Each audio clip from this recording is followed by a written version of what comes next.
What's good, lads and ladies and non-binary folk? My name is Chance, and welcome to the Shared Screens The Last of Us Spoilercast. I am joined by Brett, aka Jim Tasty. How you doing, Brett? I'm good, man. Another fantastic episode. Ready to talk about it. There's some I Am Legend parallels. For sure in this episode, definitely. Also joining us is Alec. How we doing, Alec? Doing great tonight. And really enjoyed the episode. I feel like that's going to be a pretty common thing tonight. Leanne, how are you doing? What did you think of the episode? So the reason I was late was I had to go fix my makeup because I put on my makeup before the show before watching it, and I was deeply attached to Tess, and I'm not okay. I feel like now is a good time to mention that after our initial impressions, we will go into full spoilers. So just be warned, you may get some slight spoilers in this intro section, and we're not in charge of that. Okay, you enter at your own risk. Jordan, what do you think? And that could mean so many things. Also, That includes I Am Legend spoilers as well. Yeah. First and foremost, I Am Legend spoilers. I'm doing good. I am a little fucked up because there was a split second where I went, did Brett make today's background just a messy apartment? And then I remember tweets about him moving. Yep. Some of us in the middle of moving over here at Shared Screens.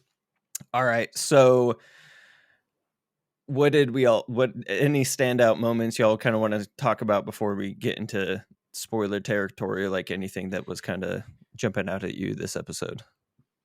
Biggest thing to me personally that stood out is and they talked about it in like the little director's interview afterward, is like we'd heard coming in that they weren't going to do the thing with spores, and I guess now like the replacement to that is that like the fungus all communicates. They have a little internet.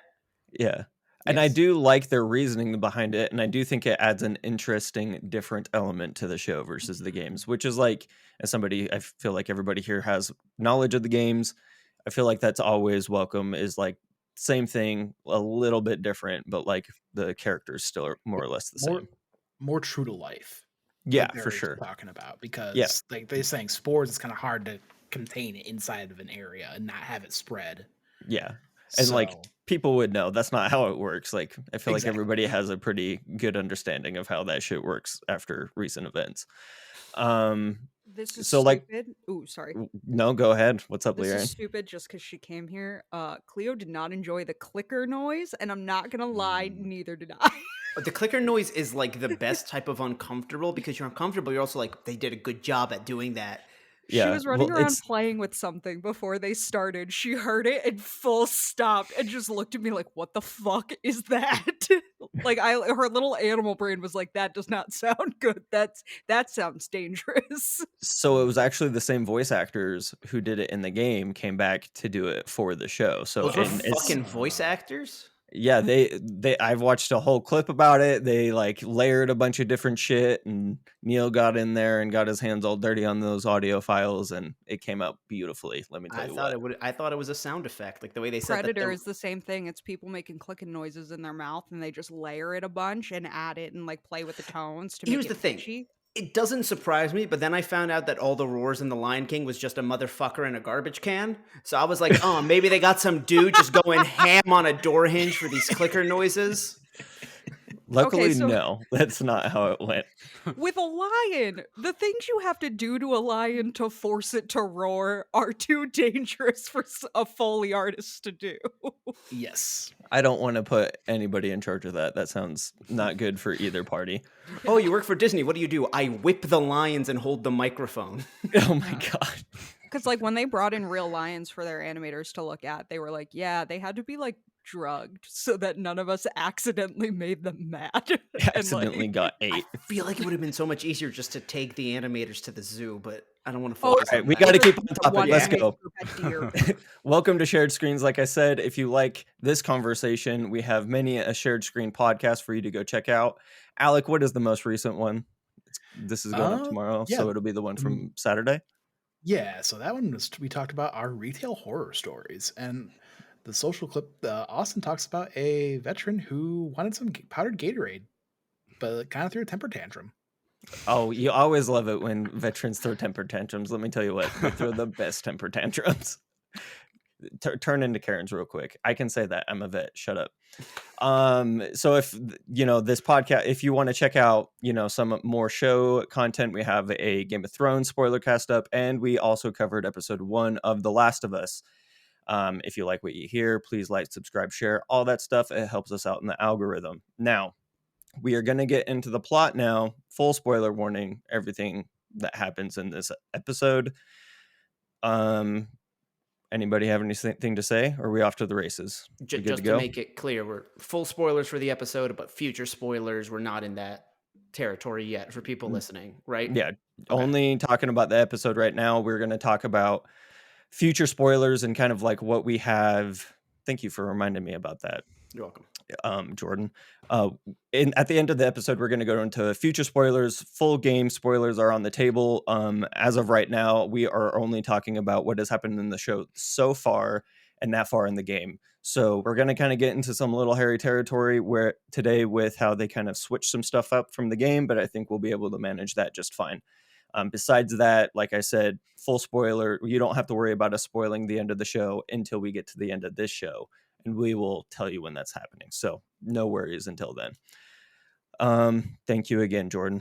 That would have been really poopy of me to forget. So this episode, we start out in Jakarta in 2003. Now, if you remember from episode 1, they hear about Jakarta on the news while they're cooking. Yes. Now, I watched some spoiler breakdowns. They talked about how Jakarta, one of the biggest wheat grain exporters in the world, right? And man, new Rockstars, you nailed that motherfucking nail right on the head. Let me tell you what, that was exactly what had happened at a grain facility. A woman is bitten, then attacks 4 more of her coworkers. There are 14 people missing. That blew my mind. 14 people just missing. Yeah. Because like now, I was just saying, now with this context, real quick, I have a question to pose to you, Jordan. With this context, like, how does this make you feel about your already pretty like solid knowledge of The Last of Us, kind of having more expanding of the universe and this really interesting, like on the boots look at what was going on? So I think I might have seen the same thing you did, where like a lot of people were predicting it was going to have something to do with wheat or flour, because there's just so many instances in episode 1 where they all avoid wheat or flour. There's not flour for the pancakes. They don't accept the biscuits. Joel forgets to get a cake. This taking place in Jakarta also stood out to me because I completely forgot about the SARS outbreak in East Asia in 2003. And then I saw the sign when the professor is walking in for the SARS thing, and it started to really come together. Yeah, it was really, really nice. Now, Brett, what did you think of this doctor's response when kind of given the news about the outbreak, or about like what has happened with cordyceps and them moving? She has like a very brief explanation of what they should do next. Like, what did that leave you feeling like, given what we know the United States inevitably does to the cities? Yeah, it was very harrowing. Just that whole sequence again, like this, like almost like before the actual event story, I thought it was excellent, just to further reinforce the nature of what we're dealing with for like the casual viewers. But yeah, it was very harrowing. Yeah, it instantly makes you think of what the US's response was. And then it made me think of like other parallels with like Years of War and stuff like that, where they just were like nuking their own cities just to eliminate the threat at all costs. Didn't work, but I love the Gears of War call out like that. That is perfect. Yeah, they the Hammer of Dawn stuff on their own cities to destroy any territory for So yeah, I mean, when stuff like this happens, you have to make hard decisions, and sometimes they pay off, sometimes they don't. In this case, they did not. Yeah. So, well, interesting. They said that the bombing of Philadelphia or of Boston worked, but it didn't work everywhere else. I liked that kind of like kind of doubling back what had happened in the prequel. Now, one last thing about this, like kind of preamble, Liaren, what was your response to the fungi being pulled out of the mouth? Because I can tell you what, I was squirming all over my couch. I hate worms. I hate worms and maggots, like little like centipedes, all that kind of stuff. Like, I don't know why, but I can't. ugh. And like she cut it open. I was like, I know that this is what the fungus does, is that it replaces the tissue with itself, and like that's how it fundamentally works, but it looks like it's moldy on the inside. And I'm gonna be real. This episode, I was watching the show and I was like, this show might make me struggle with germophobia and my OCD. And like it really, we can talk about it more when we get further into the episode, but like there was so much in this that I'm like, this is gross. This is so gross. Yeah. I thought I was already a germaphobe, and then that happened, and I was like, you could wash your hands more, buddy. Let me tell you what. There is thought- nothing, there is no clean. Like if those things touched me, even if they weren't like, couldn't, like how they are now, where they only infect bugs, like if I ever touch, I'm never clean. Like I'm not clean after that. It doesn't matter how much I have to just pour bleach on myself. To Just be the clean. PTS dreams of being covered in them, and Just fucking Brett, what were you lathering gonna yourself say? with a silver, what's it called? The stainless steel little brushes. Yeah. Scrubbing wool. Yeah. steel wool. Yeah. Steel Just- wool. All right, Yeah. still. What were you saying, Brett? Oh, I was gonna say, when that lady was on the table, everything was hanging out. I was like, bro, she's Yeah. gonna bite that doctor. I Oh, thought she was see, gonna- I was just like, Yeah, I she's could gonna do bite without in the the nitty mouth. gritty. I know, yeah. And then with the difference. Yeah, we got to see some between titties.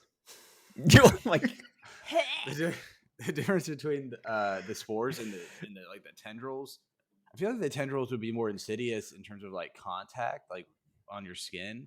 Again, like I don't know how like spores work, but like it doesn't have to go through like your mouth or your nose or like an orifice, right?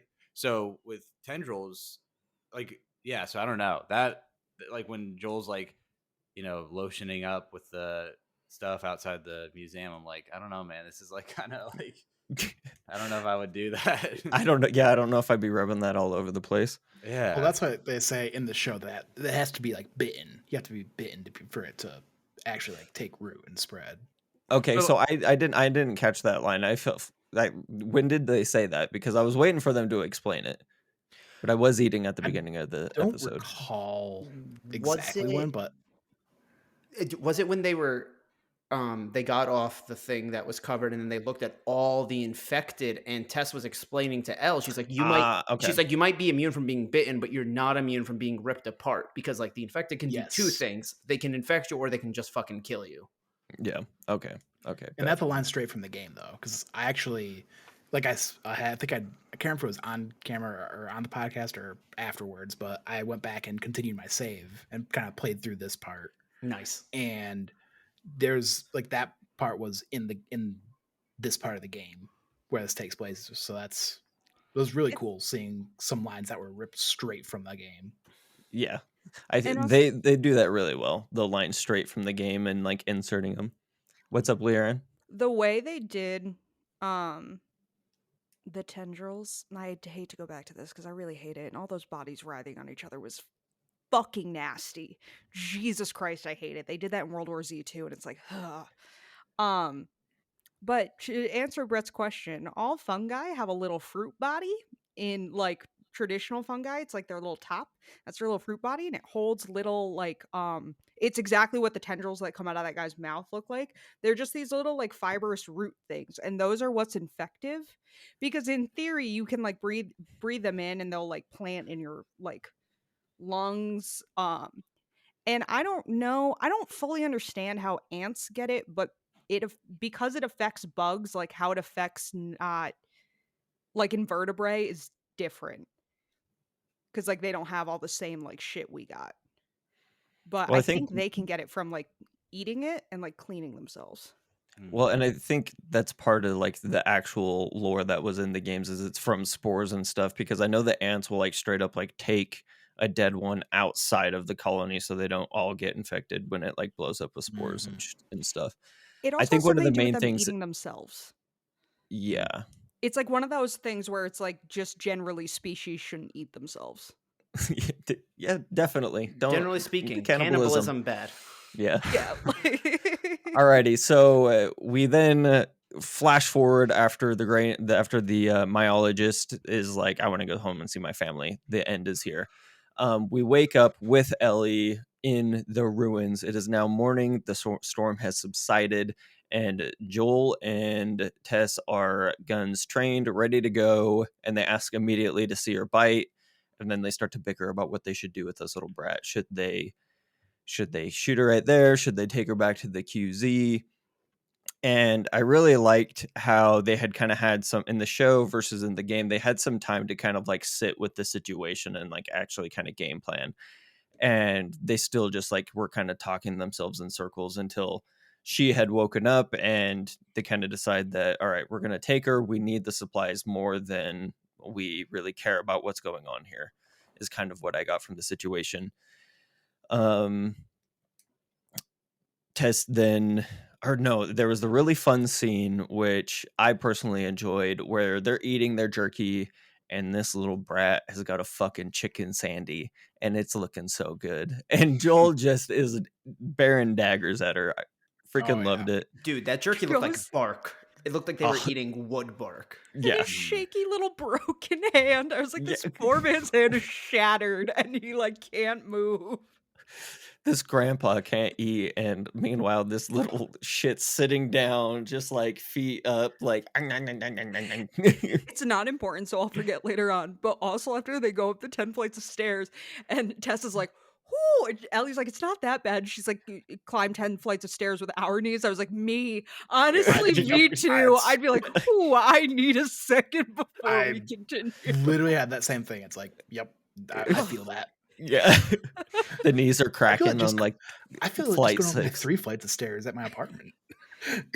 It's like, oh, my poor knees. Carrying some groceries up, it's like I literally got like set those down. It's like catch my breath for a bit. Knees are given out left and right. So then Tess poses, or is it Joel that poses? I can't quite remember. Long way or short way? I believe it's Joel, which then Tess responds, it's more like long way or we're fucking dead way. Love that little kind of back and forth of like being a sarcastic whatever. So Joel had agreed to, by this time, taking Ellie to the Capitol. She has that fun little Twitch thing, to which like Tess is immediately like, don't fucking make me regret this, you little shit. Loved it. Beautiful little scene by Bella Ramsey. So then they're kind of going, and I kind of wanted to get your guys' vibe check. Maybe Alec, you could chime in here.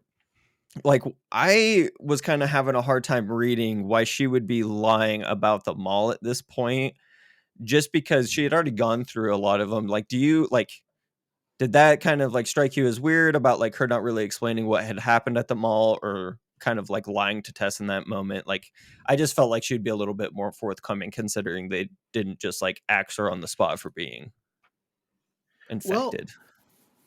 Well, yes and no. I mean, she's still trying to be protective. Like, I'm sure it's just, granted, she's still a teenager, so she's still not, going to be completely open with anybody. Yeah. And so being with her, friend for as long as they were pretty good friends from the game, from what I can remember. So that's probably not something that she really wants to talk about too openly. Fair, very fair point. What happened in that museum or in that mall? Sorry. Yeah. Especially being pretty recent too. Like, I'm sure it's probably still something she's trying to process and grieve through. Yeah, I think she said that she had been locked up for 2 weeks. So it is like, I guess that makes a little bit more sense, like given the context of like it's been like fairly recent. And like you said, like just not wanting to divulge that it's like still an open and fresh wound. And there's already like a lot of kind of tension in the air. You don't need to be thrown more. Anyway, I digest. Did you have something to say? No, I was agreeing. All right, good. We're rolling. The gang kind of gets to know each other, and we make it to the hotel. And this is the scene that's kind of out of the Philadelphia section in the game, but still was executed beautifully. And I kind of liked the dynamic of having Tess there to kind of like speak up for Joel, because he's still a little bit more reserved in front of Ellie and just in general. Did you guys have anything specific like that kind of jumped out at you in these scenes? Go ahead. The frog playing the piano is one of the funniest fucking things that anyone has ever. Yeah.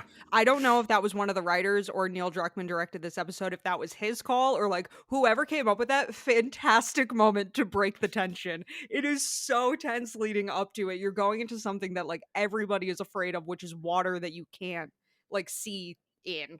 And just having this stupid little frog playing the piano was a great way to break the tension. That little leg just flapping on that same key. I did really like the scene where she kind of goes up to the counter and rings the bell. That's from the games. If you like go back behind the counter and stuff, and just like the attention to detail of like that's like a straight rip from the game as well. Those lines that Ellie has about like, "Oh, get my bags," blah blah blah, and then there's that fun interaction between Joel and Ellie where he calls her weird, and then she finds the dead person and he like pulls her out, and they kind Yeah, of continue on. I was gonna say in the game too. I think that's one of the things that doesn't happen unless you stop and let her walk over there. Like if you Uh huh. just continue through the hotel, like she won't do it. So it's like one of the little like Easter eggs of the game, or like Oh. those hidden conversations. It's also one of those things that's really funny to me that like on the internet now you hear people talking about like the pandemic babies, like people who were born at the start of the pandemic that are like 3 now, and people are like they don't know how to act in public because the first year in their life was just in isolation. It's kind of the same vibes with Ellie here because it's like she's 14. Realistically, what she's doing is like what a 7-year-old does if you were to take him to an empty hotel, like pretending to be fancy. And like, I'm not shaming her for it. They live in a fucking hellscape, get your kicks where you can. But it just reminded me of that whole thing. Yeah, kind of taking the kid out for the first time after they've been grounded or something and they don't know how Yeah. to act right, for sure. What's up, Leon? However, I will say that I thought this scene was from later in the game. Them moving it here, having it be the 3 of them, and having Ellie do that, even though it's technically like it's something that like unless you let her go over there, you wouldn't necessarily see. It was a great way to set up. They had a very, very short period of time to make Ellie and Tess bond. And they did a really, really good job about using. They have the line where she's like, "Do you have parents or like a boyfriend that's going to be looking for you?" And she's like, "No, I'm an orphan." And then we get that like quick little moment about the boyfriend thing where it's like a blink and you miss it. And like, if you know the franchise, you know where that's going. And if you don't, it's just like a fun little. They did such a good job at bonding the two of them that like, it was adorable. Like, and they It did it was even before in last week's episode, the way Tess holds her on the car when they're like waiting for the light to pass. Like, they did such a good job of in about 2 hours making Tess's whole mission now is about this girl, which I really liked. I did as well, and like it's kind of funny that now looking back on it, like all of the questions being asked are from Tess. None are coming from Joel, and like she's like actually trying to figure out stuff about Ellie and kind of figure out who this girl is, and like that's our vehicle to get to know her. And I like that they're using Tess as kind of Joel's foil, which we'll get more into when we get to the very end of the episode, but that like she wants so bad to win and have hope and have just like, even if it's not real, even if it's just something you're holding on to, this idea that it could possibly go back to what it used to be, where Joel has completely shut everything down. Just like The her world saying, that just what give this to me, it just let me have this, like really. And that's another one straight out of the game. Like it really solid writing is what I'm like figuring out from that first Mhm. game, because now seeing it translated onto like actual human beings saying it on a camera, like it just still hits super hard when she at the end of the episode when she kind of asks Joel that and tells him. So the way is blocked. Tess gets boosted up, goes to fix it. Joel's Classic stuck. video game Yep, move. classic video game moment. Joel's stuck with this little shit, and she immediately starts asking him questions about killing people because she just watched him kill somebody not 12 hours ago, and she's got some questions because that electric slide over from last episode really got her question and shit. Now, kind of question I would pose to the group is, do we think that she just like actually had a general curiosity, or do we think that this is her trying to figure out what made him do that for her? I think Oh, go ahead. I think both, because I feel like that is a morality question across the board in all zombie content is, do you feel bad killing a zombie, or do you look at it the way you would look at killing, like if a bear was attacking you, like nobody would have any qualms about this, but is it harder because you know they used to be people? um and I like that they're dealing with that up front, because a lot of shows like don't know how to handle it, and so they really shy away from it. um and then add in that it's also just what children do. It's a really great way for us to get some like quick info about about Joel, like him saying pass when Ellie's like, "What are you and Tess?" is like such good like characterization of like where this relationship can go. And on top of that, I also think she doesn't really she's never had somebody fight for her, and she knows killing somebody is a huge thing. So what I think there's a question for her in that, like, kind of like looking for there's something called attachment theory, which is like when a kid loses a parent, they'll start to look for people to fill that like hole and get attached to. And so it was a really good moment of her looking for like kind of, is it safe? Like, did he do that because like he's got all this pent up rage and it was just finally he could let it all go and murder a man, or did he do that because he wants to protect me? And like, what does it mean for me that somebody killing for me makes me feel good?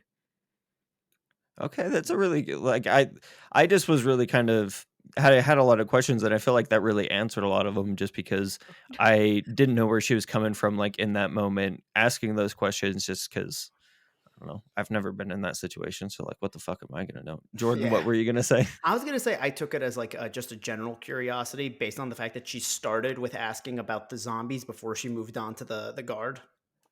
And two, kids just always want to know your fucking private life, man. Like it's a little concerning sometimes. And Yeah, when kids deal with death, like when they see death in any capacity, they're gonna ask questions because like In they this don't world, though, understand. Yeah, because like you can, it's more about emotional maturity, which yes, her emotional maturity is a little higher, but it's not healthy emotional development. Like, um, it's not, she's gone through like, just as you get older you start to understand death more and it becomes more concrete. Like you have a better understanding of what dying means than like my nieces. They don't fully like, they forget that family members of ours that have passed because they were just so that like it just doesn't make any sense. And so kids naturally have questions about death, and so when you see somebody beat the life out of someone, you're just generally going to have some questions as a child. Whereas adults, I feel like there would be more of a don't ask, don't tell. Like if I saw you do that, and we're both adults, Jordan, I would be like, we don't have to talk about that. you just have to help me bury the body. Yep, yeah, we're just yeah. gonna continue on our little mission, and maybe we'll talk about this in like a month. But right now, we don't need to talk about that. So continuing on in the story, because we also kind of talked about this a little bit, is Tess explaining how the hive mind works and trying to bestow a little bit of wisdom onto Ellie about like how to survive, how to live in this world. I think it's interesting that she hasn't been bit yet, but like y'all had already mentioned, that she like they're really building this bond between Tess and Ellie quickly, and like her really just like giving her like the crash course in zombies or in cordyceps survival, like right from the get, like showing her and like Ellie asking questions. Love this scene, and kind of like also explaining to us the viewer the differences of how like this kind of hive network system works, where the cordyceps can be a mile long, and Joel has like some nice chime-ins about, yeah, and then you're dead, bitch. And was this where we see like the basically the horde of infected, or was The that Yes. swarming or is bodies that in Boston Commons. Yes, this is unfortunately where we see a pile of swarming bodies. Because that's like how she explains it, because like one of them does Gotcha, something gotcha. and then they all like ripple out and kind of do the same thing, and Mhm. Ellie notices and everything. Really quick, sorry. Go ahead. Because this is where they're looking at the view, like I think this is where Ellie's like, it's awful, but you can't beat that view. Mm-hmm. Oh yeah. It was weirdly very beautiful watching nature reclaim Boston. Like Truly. in a way that gave me like a lot of existential anxiety of like, oh, things that we've built will live on thousands of years past humans being extinct, and that like that's real, like nature will just reclaim them. But it also like the birds going across the skyscrapers and then the little ducks, like it just, I don't know, it gives me the same feeling that like Stray gave me, that feeling when you start up top and the cats are in this like beautiful nature thing that where like nature is reclaimed. It was just very beautiful to look at. I do think that's one of the most beautiful things, like to kind of mirror your point about The Last of Us, is kind of like these remnants of the past trying to make their way through the remnants of their world while nature is like reclaiming it. I think the framing of them climbing down the broken, deteriorated ladder as nature is looking so beautiful, and the most hideous parts are like the remnants of the, like, I just really liked that imagery, and like it was just a beautiful shot in general of like that concrete with the, anyway, loved People it. talk about it on Twitter a lot. They call it eco brutalism, and I think I'm looking at it now. Like there are some buildings that are actually made to like Oh, they not like be completely void of plant life and nature. there's a documentary on it now on it that like yes, we're doing that to help it along, but like when humans die out, which realistically we will, even if the Any buildings are day still now. there, plants are just going to take like back over. Like they're going, and it showed how like even if it doesn't seem like a place where it would be hospitable for them, that they'll all kind of work together in their own little ecosystem to make it so that they can just like thrive in these concrete buildings. It's like really cool, but also terrifying. It makes you feel very small, like universally. A lot of I that Am was only Legend 20 parallels. years. Yeah. Yeah. That was only 20 years that they did all that.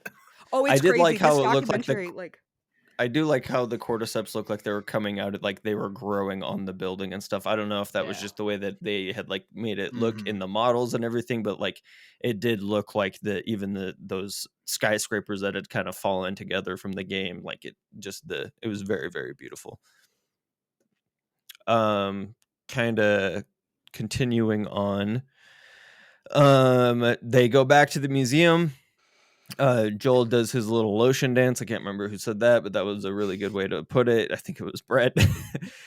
He goes up, tests it, not wet, breaks it. It's a dust, right? All right, they may all be dead in there finally. And they're really hesitant to go in. They go in, everything looks good. Then all of a sudden, Ellie finds the body. Now they got to play fucking Clue in this museum. They got to figure out who did it, what bit room they in, all of it. Now, I do think the setup for the museum quite different in the game than it is in the show, but I do like the differences, just kind of speeding things along, kind of cutting out some of the fluff, and also really kind of allowing there to be differences and let these characters sing in different moments. I think having Tess shine more in this early section really is something that we all kind of wanted from the game, because our time with her is so short. And anyway, just really liked that the show had done. Dead guy in the entrance, really spooky. We make it to the clicker encounter, and let me tell you what, those clickers, man, Dude. pièce de résistance. Jordan, yeah. what'd you think of the clickers? Let me hear it. It was, well, one, I also do want to shout out that when they enter the room and they quickly rush in because the roof is caving in, like what Alex said before about Joel having to lift Tess, that's also a classic video game moment of like, oh, now you can't backtrack, you're in this level now. Love that. These clickers were giving me the same anxiety I get even when I play the game. And they looked fucking fantastic. They reacted how I expect them to. Like, these clickers were so fucking good. Terrifying, but so good.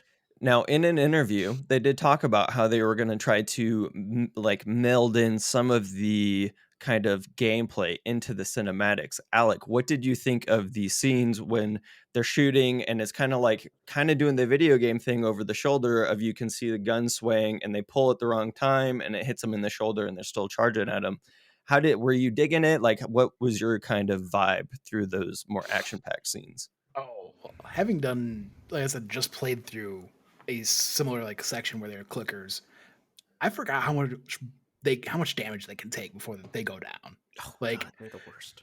it's insane, like how many bullets they can take. Like, you'd think just like maybe a couple, but no, it's like you have to unload like a full clip and then some with your like pistol or revolver. Like, these things can take a lot of damage. So I'm glad that they actually showed that in this show. Yeah. I really like how they were doing the camera work as well when he finally puts that one down of like that last shot and he finally hits it in the head and you can see the cordyceps flying. Brett, I want to know how you were feeling as he's fucking got that revolver unloaded. He's going to reload it, and then you hear the clicker like right next to him. Was that got you in the spookies? Because I was feeling all sorts of spookies.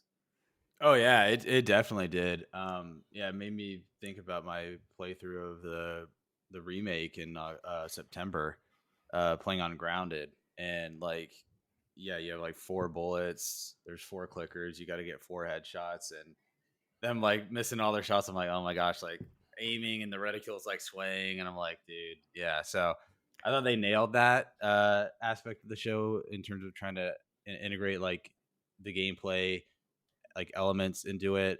Like even the set design was like this exact same. Like, yeah, clickers are scary, man. I do want to shout that out. The design of it, like it being 2 larger rooms with like these bigger set pieces in them, like a museum would have. I thought that was like excellent because it gave them enough like playroom to have like all of the characters having something going on. Ellie hiding while Tess is like sidetracking the one clicker, and then Joel seeing her, and like them kind of all like it being them a game of chess where half of the players can't see. Really enjoyed it. Now, Liaren, you kind of know a little bit about the games. When Tess came over and she was limping, did you know what was inevitably going to happen? Did you remember that part? Because Ellie kind of disarms us all saying, "Oh, I got bit. Lucky it was me." That's not like a foreshadowing thing at all. The second she said that, so my parents can't watch shows like this on Sunday nights because they don't go to sleep. They just sit up and think about what it means, like and like the theories. So I'm watching it again with them tomorrow. When she said that line, I was like, "Oh, my parents are gonna figure out that she's like bitten." Like they did really good foreshadowing where you can tell the second you're away from her for too long, and then she spends the entire rest of the time very desperate. You can kind of like that it's more than like an ankle and Yeah. like the way she watches Joel and Ellie, I think they did. I became even like deep. I love Tess. I feel about Tess the way I did about Cara Dune before Gina Carano became a terrible person. Like I loved her so much, and everything they did in this episode with her was just like so. Like I got it where I was like, yeah, if I were in that situation where like finally my luck had run out and like I have this 14-year-old girl who's still funny and like wants to be normal and make jokes and like be this thing and she's immune and like it's just this very big like the children are the future moment Yeah.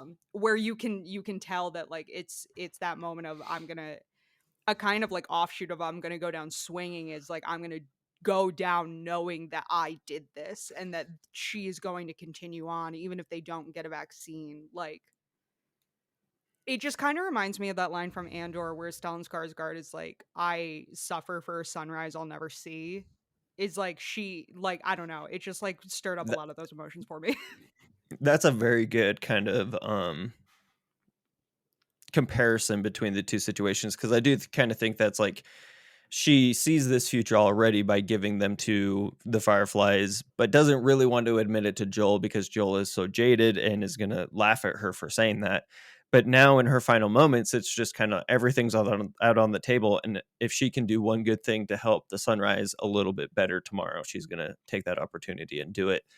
So there's, we exit after all of the clickers are dispatched, and Tess needs her ankle wrapped up. And as he's wrapping up her ankle, she kind of brushes, or Tess kind of brushes him off, and we get Ellie walking across the wooden bridge.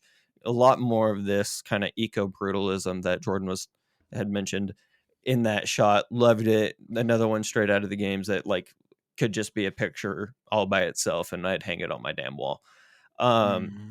We then make it to the Capitol building, and there is a gory mess in the front seat and a gory mess all the way inside. Come to find out, the Fireflies, they got the axe. They're done for. One of them's alive on the floor as they're kind of bickering. They shoot him. Oh no, they're all coming. Now, I personally really like that it is more infected instead of Fedra kind of being this umbrella corporation that's ever persisting. They have their own shit to worry about. It's not them that's the threat, it's the infected. Alec, what did you think about that switch? Did you kind of have a similar mindset, or were you kind of wishing that it was still Fedra like looking for these Fireflies to wipe them out?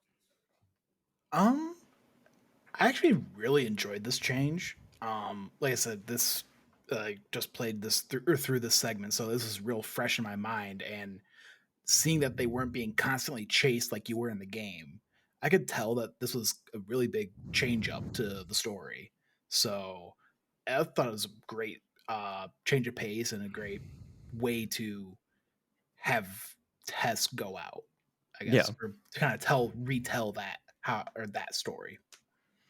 Now, I did get a little bit worried when everybody Shoesies was getting in the gasoline. Thought that's not probably safe.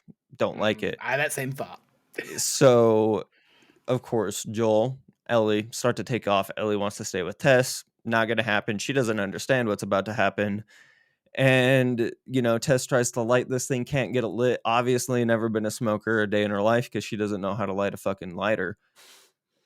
Now, Brett, this kiss happens, and I'm thinking, oh my God, are we about to get a Real Housewives of Boston? Like, is this about to be the next big thing for the Boston QZ? What were your thoughts when this all transpired? I mean, it's a pretty decent smoochy smooch. Like, save who you can. I'm gonna make out with this fella. He's been eyeing me all night. Yeah. Yeah, it was definitely speechless. Can't say. Doesn't know what to say. It was odd. Only I don't know how to describe it. Where and you could chalk it up to Tess being partially infected already, but her just standing there and then them having a Top Gun, take my breath away, stare down 2 inches from each other's faces. I was like, okay, but yeah, you maybe chalk that up to the infection. They know she's infected. They're here to speed up the process, baby. Let's get this thing moving. We got a party to be to at 8, and it's 7:30. That's what I couldn't understand. Is it because they know she's infected? They're like, oh, here, have some more fungi, and it'll happen faster. One of us, or are the early infected now kissing instead of biting because they're sending the things through their mouth? It looked so uncomfortable and freaks me out. But I'm so confused as to why they went, he should kiss her. It seems so weird. And I'm not saying it was implied to be romantic, but why is he putting his mouth to hers? Anybody? Because I have a theory. I'm assuming it's faster, but then I can't remember the timetable. Because it did say saliva too. Yeah, but do you think it's only because Tess was already infected? Yes, I think it was the hive, knowing that there's more hive growing inside of her, so it's distributing resources evenly to help the weakest link, right? So this guy had a bunch of fucking mouthworms that he needed to deposit inside of her belly to help her get mouthworms faster. Like a seagull. Yeah, exactly. He was baby birding her hard. Baby birding her with those mouthworms, let me tell you what. It felt invasive the way a pap smear feels invasive. It's the only way I can explain it. I have never been more uncomfortable watching a scene on television. Very true. I never need to see that again. They were showing that during the behind the scenes stuff. I'm like, I just nope, don't need to see it again. Super invasive. Yeah, it's listen, I get why some people are it's my last moments. I want to kiss someone. Totally get that. Never been there myself. Okay, can we stop saying kissing? That is not what was happening here. Yeah, French kissing. Oh, there we go. Oh my God. It's like Avatar French kissing, though. It's also they got that tail thing. Kind of looks similar. It's pointless for her to waste her time fighting it too, though. You know what I mean? She needs I just to find get it funny that lit. she only got the thing lit after they started kissing. He must have had bad breath. She would decided, all right, this is my out. People online were like, why didn't she pull the pin on one of the 800 grenades lying on the ground? Yeah, 100%. There was a lot of. There was a lot. Yeah, here's the thing. I've seen guns in real life. We live in America. You see people strapped all the time. I've went to shooting range. I've shot guns. So I kind of okay, I've seen and held a gun. I don't know how I would ever react just seeing a grenade, a real one, inches from me. I didn't understand for a second why they were showing it, because I was she didn't pull all the pins, but Ellie reacted as if they were all live. And I was like, are you okay? Well, that's the thing. If I see a grenade just roll towards me, I'm just going to be how do I know the pin didn't fucking get loose 3 rolls ago or something? Because it's not really Dead how they grenade work. just starts rolling towards Jordan, and he just jumps on it, affected? Medal of Honor style. I'll take it. But no, American style. Yeah, there we go. Yeah, I felt so bad for Tess, just like that being her last moment. Again, we don't have to call it a kiss. I understand it's not intended to be either sexual or romantic, but it's just like, is that really like your last 3 seconds? I would have rather just went out fucking running. What I didn't That's understand. why you brought up earlier, Chance. Like, I don't feel like one way in the other, because on one hand, I do love like the hive nature of the infected now, versus like I like the original interpretation as well, but the hive mind is going to make him more formidable. But part of why I was like, oh, the Fedra's not going to be there, and we're going to see it on and on in the rest of the season. But like, you know, sometimes the most dangerous, thing, the most dangerous enemy force in this world is not the infected, right? It can be other humans too, All right, where the we quiet see place.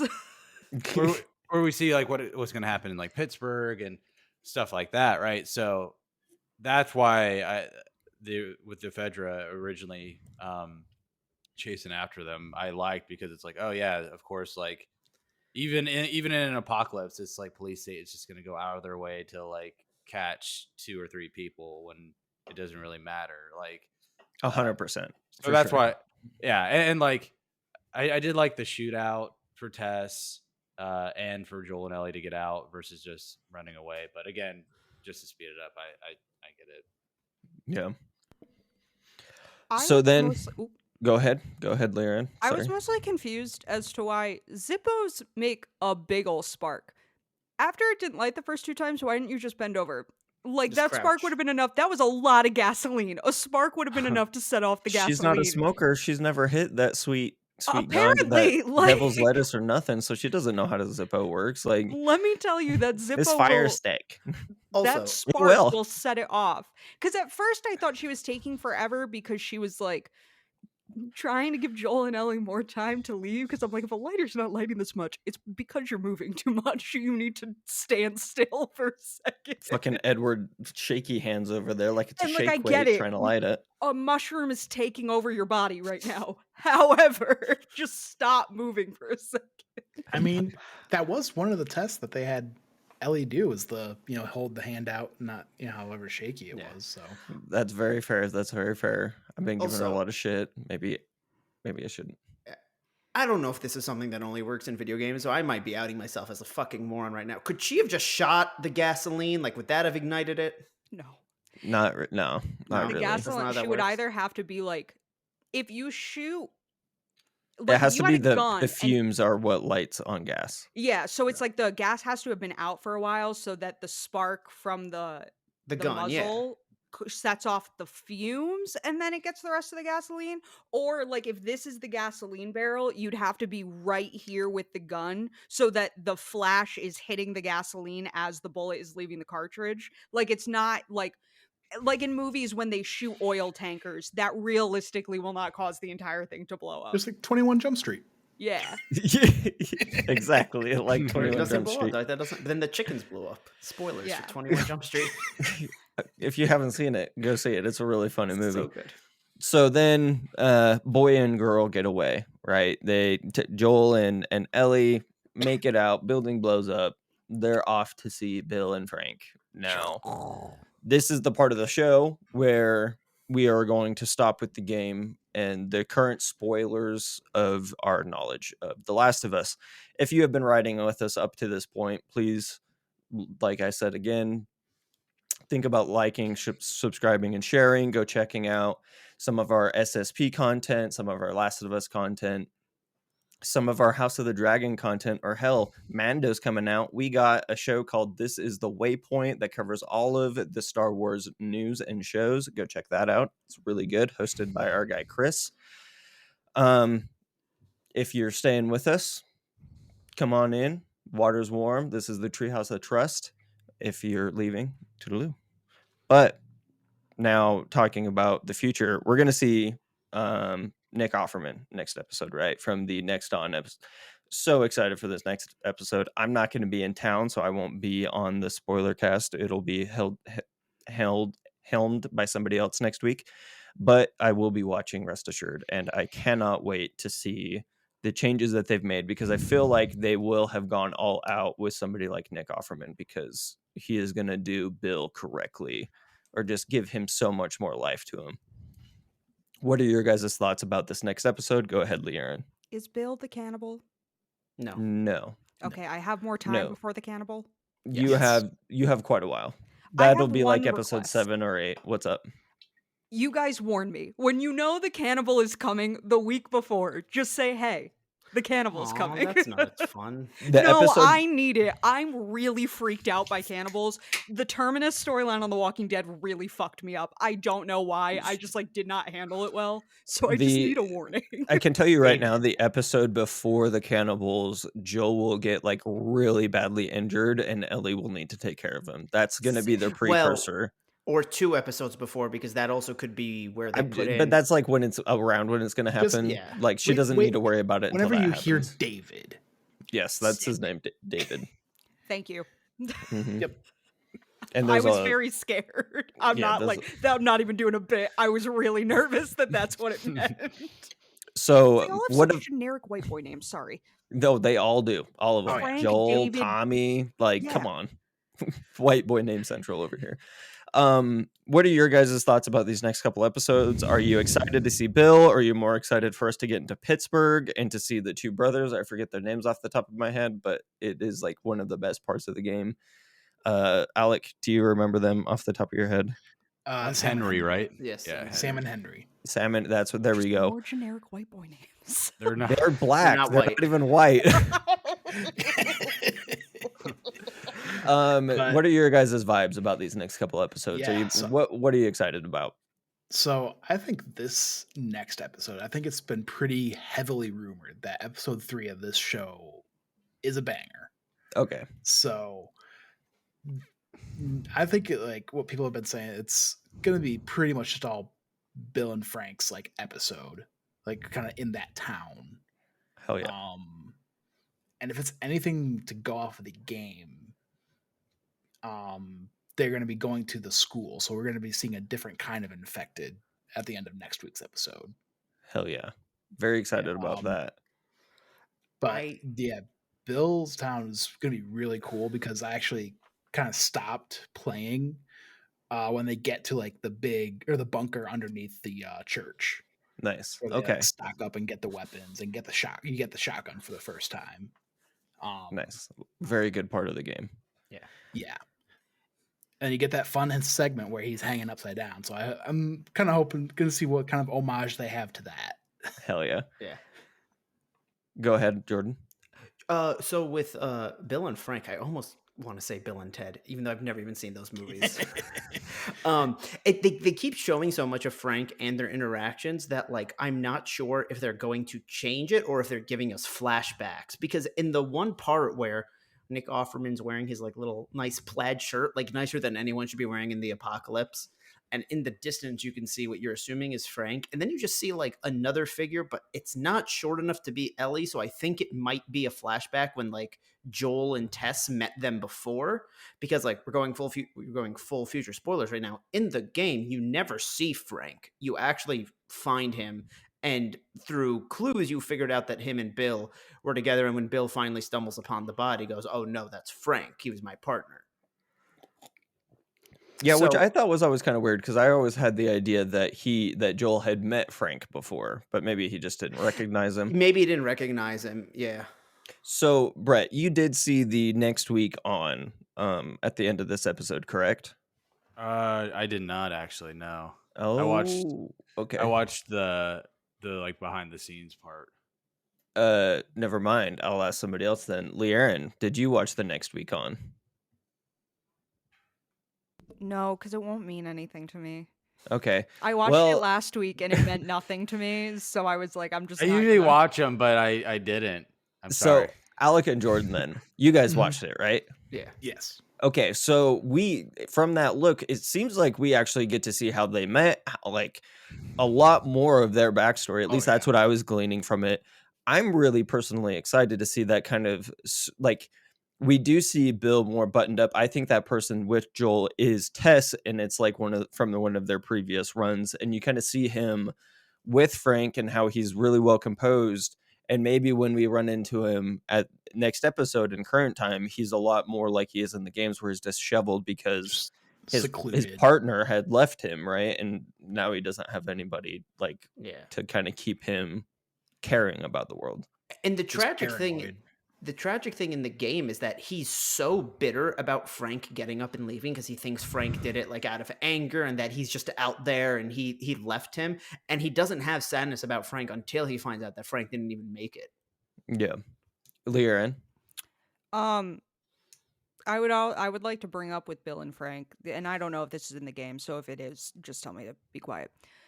Also, the last we know about Bill and Frank is they were sending an 80s song to Joel, which means bad things.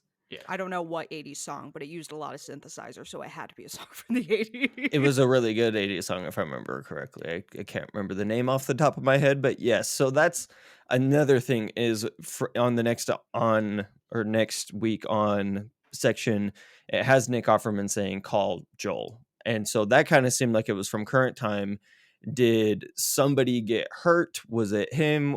Are we only going to be dealing with Frank and Bill is dead now? And that's like a switch up that we get from the game? Or because somebody, like, something went wrong. So one of them is hurt or has been bitten or is gone, right? Mm-hmm. Based off of the first episode. And I'm really interested to see how we enter the town and what the difference is, because it seemed like Frank had been gone for a while. No, like when we roll into the town, like he had been, and his body's fairly decomposed, at least a month or two. Yeah, because you still see all those notes in the game that you're still finding, that you find that trail. Yeah. And get all that context. So I'm excited for this because you bring up a good point, Alec. Like, I'm excited to see how, if they are going to even try to weave in the like world building that you get through reading those notes in The Last of Us, because like the Frank one is really big, and of course there's the one that takes place with Sam and Henry with about the guy named Ishmael, but like then there's even just smaller ones where like you go into a neighborhood house to like look for supplies, and you see notes of somebody being like, hey honey, if you're reading this, like I brought the kids here, please, like, you know. And it's like that could be something that like really, really helps expand the world for the audience that's watching the show for the first time. In my head, I've always kind of thought that would be something that they would kind of get more into in season 2, and they're in Seattle, because that's like more of the story takes place in one area. So kind of to see how people had evolved in the area. Yeah. But I do think it's interesting how they've kind of been able to take the gameplay aspects and turn it into cinematic format. If they could do that with like Ellie keeps picking shit up and she's like, I keep seeing this stuff about this really skinny fisherman guy that's just Ishmael, and then they go into the sewers and they find Ish's body or whatever. I know he doesn't die in the games, but I digest. I always really liked I kind of liked the collectibles in part 2 more, because it was like everybody's still in this city. Yeah, you got those like smaller stories, like I don't even remember the names, but I think there was like a family living in the aquarium, and you see one of the brothers trying to join the WLF. Mm-hmm. And then it like inevitably leads to like the family's ultimate demise. And I like that one's in particular I really liked. But go ahead, Liren. Sorry, I wanted to look something up. Everybody listening to this, please go onto mobile and Google Last of Us. A mushroom will pop up on the page, and you click it, and the fungus grows on your phone, and it's very fun. Oh, hell yeah, I'm going to do that after the show. This is something I knew people would enjoy. I don't know if it does it on browser, but it does it on mobile. Hell yeah. And it was very fun. Fun little Easter egg for everybody. I knew I wouldn't remember to tweet this when it goes live, so I just it does it on browser now. Too.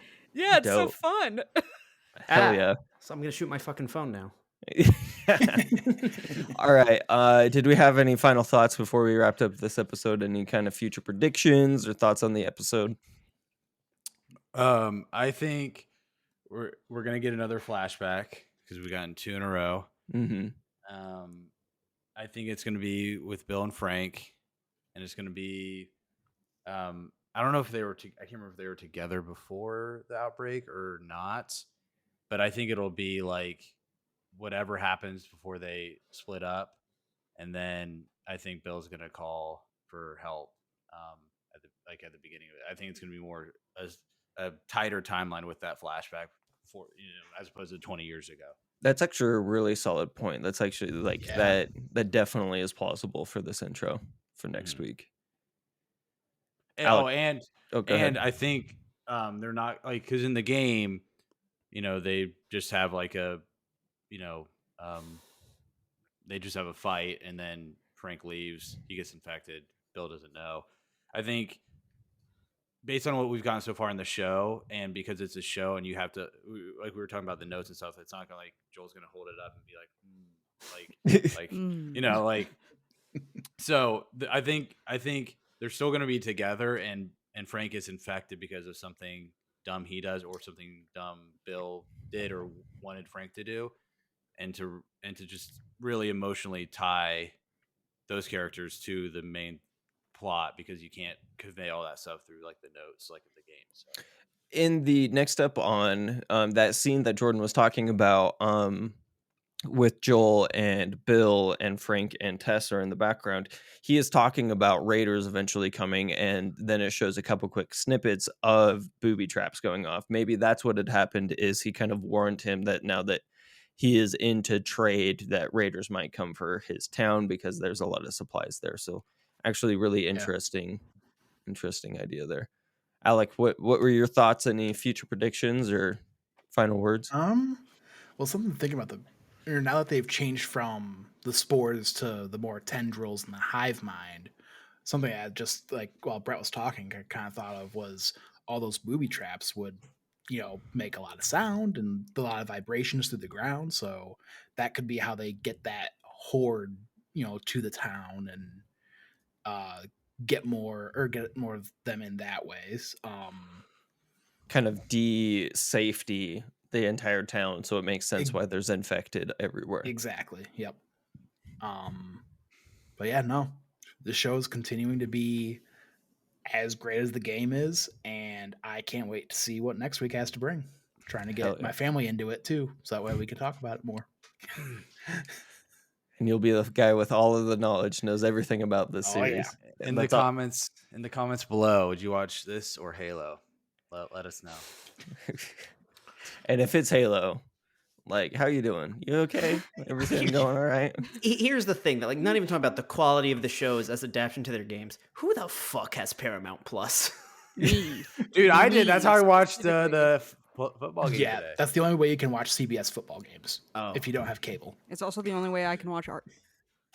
And if you want to watch Zoe 101, which is apparently better than Daredevil, kind of funny, confirmed it.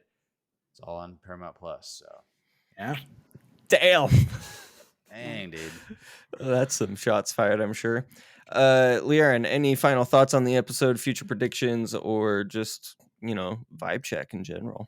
I really hope we see Anna soon because Neil Druckmann's really been teasing me with this, and I need it to be worth something. Yo, there was that one girl that everybody's following who's kind of like into lifting and shit, and she there's a bunch of people, but it was like specifically somebody that everybody for the production was following, and I was like, that girl, that's who it needs to be. No, wait, do you not know who's playing Ellie's mom? Oh no, I thought you said Abby. I know who's playing Anna. I want Anna because Ellie's mom, we're gonna see her as she's being played by Ashley Johnson. Like she's being played by the voice actress of Game Ellie. And I thought you were talking about Abby from episode 2 or from part 2. My bad, misunderstood. No, Neil Druckmann keeps talking about how he was like in the game. I didn't have time to like really dive into Anna as a character and what being pregnant with Ellie was like, and I get to do it in the show. So I'm just really excited to see completely original like content. Like he's been dropping like hints that there are a couple of different characters that are completely original to the show, and I'm excited to see more of that because I'm excited to see publicly announced. Yeah, they showed Troy it in the Baker's trailer. in it too. Yeah, we haven't seen they were in it where Troy pops up yet. He's one of the fictional characters made up for the game. Like they go to Wyoming at some point, and he's a leader of a settler in Wyoming, and they created a bunch of characters for the show that are going to be on this settlement. Okay, because I know that Tommy's settlement's out in Wyoming as well, so I wonder if he's one of the settlers. Yeah, maybe he's part of Jackson.